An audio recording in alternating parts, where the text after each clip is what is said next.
नमः संस्कृताय विद्यार्थियों, मैं पूर्णिमा शर्मा आज कक्षा सप्तम की संस्कृत ट्यूशन पुस्तक से एकादशा पाठा पाठ 11 सिंह दिलीपयो संवादा का वाचन और अर्थ लेकर प्रस्तुत हुई हूँ।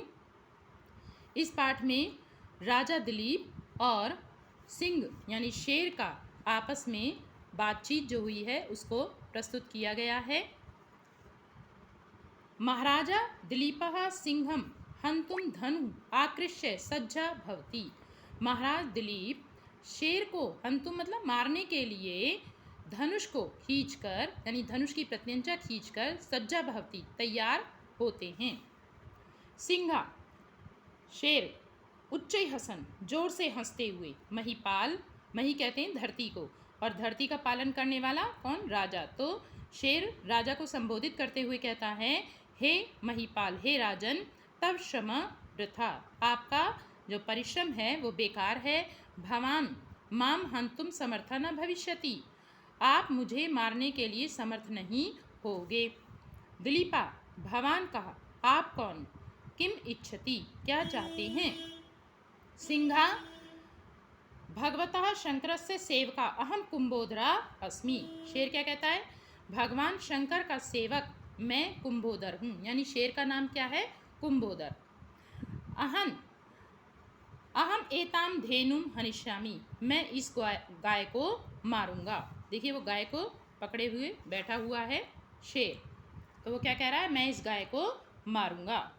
दिलीप क्या कहते हैं? भवान एवं कथम वदति, आप ऐसे क्यों कह रहे हैं? सिंहा माता पार्वती इमं देवदारू वृक्षम पुत्रवत पालितवती। माता पार्वती ने, शेर क्या कहता है कि माता पार्वती ने इस देवदारू वृक्ष को पुत्र के समान पाला। एकदा एकेन गजेन अस्य वृक्षस्य त्वक् उच्छिन्नम, एक बार एक हाथी ने इस वृक्ष की, त्वक मतलब छाल, त्वचा को, उच्छिन्नम मतलब काट दिया, छील दिया। गजस्य दुष्कृतेन माता दुखिता अभवत, हाथी के इस बुरे कार्य से माता दुखी हो गई। तथा प्रवृत्ति क्षम्यतां ततः प्रवृत्ति महादेवेन एतस्य रक्षणार्थम अहम आदिष्टा, तब से लेकर, प्रवृत्ति मतलब लेकर, महादेव ने इसकी रक्षा करने के लिए मुझे आदेश दिया। तदा प्रवृत्ति अस्याम गुहायाम स्थितो अस्मि, तब से लेकर इस गुफा में मैं स्थित हूँ। अद्य भाग्यवशात एषा धेनु आगता, आज भाग्य से यह गाय आ गई। अतएव एताम धेनु त्यजतु, इसलिए इस गाय को छोड़ दो। दिलीपा कुंभोदर, दिलीप राजा दिलीप कुंभोदर को संबोधित करते हुए कहते हैं, हे कुंभोदर, देवानाम देवा महादेवा जगता रक्षका परिपालकश्च, देवों के देव महादेव संसार के रक्षक और पालन करने वाले हैं।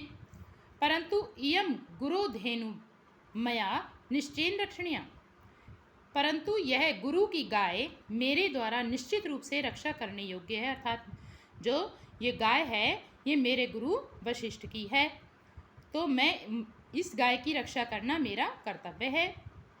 एतदर्थम एताम परित्यज्य माम भक्षतु, इसके लिए एताम परित्यज्य, इसको, इस गाय को छोड़कर क्या करना है? तुम मुझे खा लो, यानी कि गाय को छोड़ दो और तुम मुझे खा लो। किसने कहा? राजा दिलीप ने ये कहा कि तुम इस गाय को छोड़ दो और मुझे खा लो। सिंहा विहस्य, शेर हंसता है, हंसकर विस्तृतम साम्राज्यम नव यौवनम सुंदरम शरीरम च विहाय किमर्थम भवान एकस्याः धेनुः रक्षाय स्वप्राणान् त्यक्तुम इच्छति। विस्तृत साम्राज्यम, इतने बड़े साम्राज्य को, नवीन युवावस्था को और सुंदर शरीर को, विहाय मतलब छोड़कर, किमर्थम किस लिए, आप एक गाय की रक्षा करने के लिए अपने प्राणों को छोड़ना चाहते हो। त्यस्तु मूर्खत्वम, आप मूर्ख हो, अपनी इस मूर्खता को तुम छोड़ दो। त्यस्तु मतलब छोड़ दो, मूर्ख त्वम, आप इस मूर्खता को छोड़ दो। धेनुः जीवनस्य अपेक्षया भवतां जीवनम वरम। गाय की जीवन की अपेक्षा आप अपने जीवन का वरण करें, यानी आप गाय को छोड़ दें मेरे लिए और आप अपने जीवन को बचाएं। यतो ही भवान जीवितेश चेत सर्वासां प्रजानां सम्यक पालनम भविष्यति। क्यों छोड़ दें, अपने जीवन को क्यों बचाएं? क्योंकि आप यदि जीवित रहेंगे तो सभी प्रजाओं की, सारी प्रजा की का भली भांति पालन होगा, क्योंकि राजा है और राजा ही नहीं रहेगा तो प्रजा का पालन पोषण कौन करेगा। तो इसलिए वो कह रहे हैं कि यदि आप जीवित रहेंगे तो सारी प्रजा का भली भांति पालन होगा। दिलीपा शतात्रायते। राजा दिलीप क्या कहते हैं कि विपत्ति अथवा चोट से, त्रायते मतलब जो रक्षा करता है, इति क्षत्रिय कथ्यते, उसी को क्षत्रिय कहते हैं। क्षत्रियः सन मया धेनुः निश्चयेन रक्षणीया। क्षत्रिय होने पर मेरे द्वारा गाय की निश्चित रूप से रक्षा की जानी चाहिए। क्षत्रियत्वे नष्टे सति नास्ति किंचित प्रयोजनम राज्येन प्राणी वा। क्षत्रियत्व के, मेरे क्षत्रिय धर्म के नष्ट हो जाने पर, यदि मैं इस गाय की रक्षा नहीं करता हूँ तो मैं किस बात का क्षत्रिय। तो इस क्षत्रिय धर्म की नष्ट हो जाने पर, सती मतलब हो जाने पर, नास्ति किंचित कुछ भी प्रयोजन, राज्येन प्राणी वा, और राज्य का कुछ भी प्रयोजन नहीं है, और अथवा प्राणी वा, और प्राणों से भी क्या प्रयोजन है। ना राज्य से कोई प्रयोजन रह जाता है और ना ही मेरे प्राणों का कोई उद्देश्य रह जाता है यदि मैं अपने धर्म का ही पालन नहीं करता हूँ। अतः मम शरीरम भक्ष्यतु, इसीलिए मेरे शरीर को खा लो।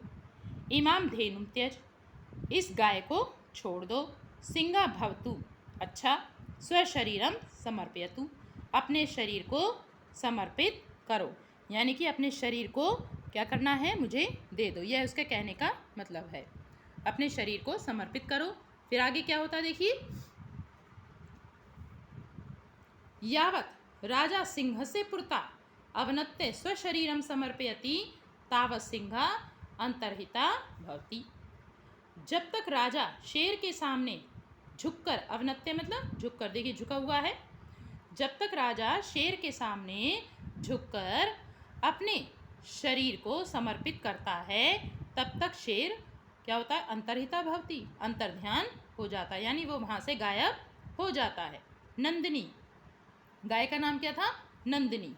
ये कामधेनु की पुत्री थी, जो समुद्र मंथन में 14 रत्नों में से एक कामधेनु गाय भी निकली थी, उसी की पुत्री नंदिनी थी, जो दिव्य लक्षणों से युक्त थी। तो नंदिनी क्या कहती है, धेनु, नंदिनी गाय।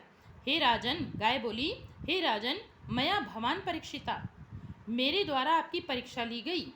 शरणागता नाम परित्राणाय भवतः अनुपमया निष्ठायाम अहम नितराम प्रसन्नः। शरणागतों की रक्षा करने के लिए आपकी अनुपमया, अनुपम यानी अद्वितीय निष्ठा को मैं देखकर बहुत प्रसन्न हूँ। जो आपने शरणागत की रक्षा करने के लिए अपने प्राण भी अर्पित कर दिए, तो क्या कह रही है गाय कि शरणागत की रक्षा करने के लिए आपकी इस अद्वितीय निष्ठा से मैं बहुत प्रसन्न हूँ। नित्रा मतलब बहुत प्रसन्न हूँ। अचिरमेव ते कामना पूर्णा भविष्यति, शीघ्र ही आपकी इच्छा पूरी होगी। तो राजा दिलीप की क्या इच्छा थी, रघुवंश में महाकवि कालिदास ने उसका वर्णन किया है। थोड़ा सा यहाँ आपको बता देती हूँ कि राजा दिलीप और जो इनकी रानी थी सुदक्षिणा, उनके कोई संतान नहीं थी, तो उन्होंने संतान प्राप्ति के लिए कामधेनु की पुत्री वशिष्ठ की गाय थी, ये नंदिनी, इसकी सेवा की थी। तब इनके जो है संतान हुई थी नंदिनी के आशीर्वाद से, जो कामधेनु गाय की पुत्री थी नंदिनी, उसके आशीर्वाद से इनके फिर संतान हुई थी। आज के लिए इतना ही। अगली वीडियो में इस पाठ के शब्दार्थ और अर्थ के साथ, क्षम्यताम, अभ्यास कार्य के साथ हम प्रस्तुत होंगे। धन्यवाद।